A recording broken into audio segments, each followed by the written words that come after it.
since I've had a home, it's always been filled. It's always been filled with little feet and laughter. And my husband, I don't know how I'm going to do it. Those heartbreaking words from a grieving mother this weekend. And now, Tia Coleman is preparing to come home here to Indianapolis, where she'll bury her husband and 3 children at the end of the week. Tia lost 9 members of her family during that duck boat accident in Branson, Missouri on Thursday night. Since then, that boat has been at the bottom of Table Rock Lake, and tomorrow, crews will begin lifting it out of the water for an inspection. Tonight, a vigil continues to grow for the 9 members of the Coleman family and the 8 others who lost their lives when the boat sank. Our Steve Jefferson is in Branson, where he's been covering this story all weekend for us. He takes a look tonight at how the victims are being remembered.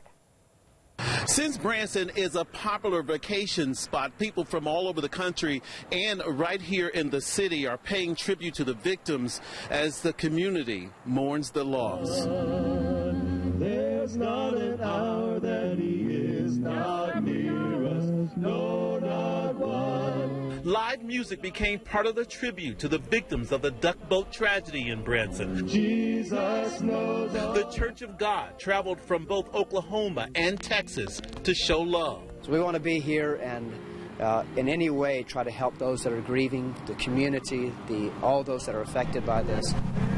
People across the country learned much about the tragedy from survivor Tia Coleman, who lost 9 family members, including her husband and 3 children. I felt like if I was able to get a life jacket, I could have saved my babies, because they could have at least floated up to the top and somebody could have grabbed them. And I wasn't able to do that.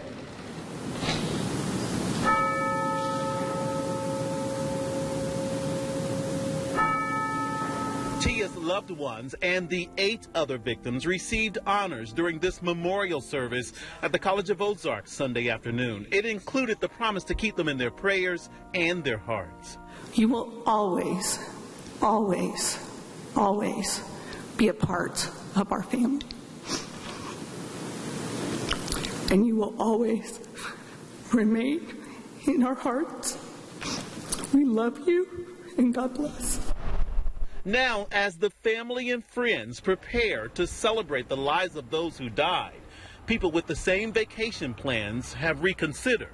We actually came because I wanted to bring my niece to experience it. Well, after we heard what happened, we was like, Still, their family visit to Branson and the memorial is a vacation they'll never forget. And just like visitors paying their respects to the victims, people who live here used to seeing the duck boats on the streets want to know from investigators what went wrong. Reporting in Branson, I'm Steve Jefferson. Steve, thank you. You will have a couple of opportunities this week to pay your respects to the Coleman family.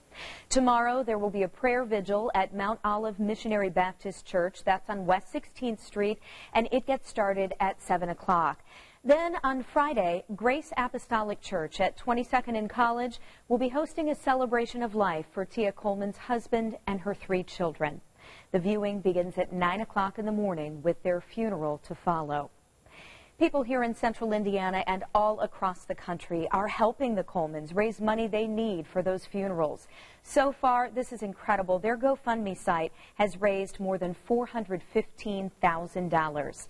We have a link to it tonight on WTHR.com if you'd like to contribute. 8 other people died in that accident on Thursday night, among them a father and his 15-year-old son from Arkansas.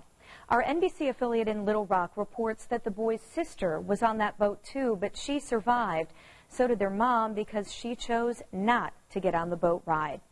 A couple from St. Louis died as well. William Asher and Rose Hammond met at a benefit for veterans 4 years ago, and they were inseparable ever since. Well, today, people who didn't even know the victims came together at a church not far from the lake where the accident happened.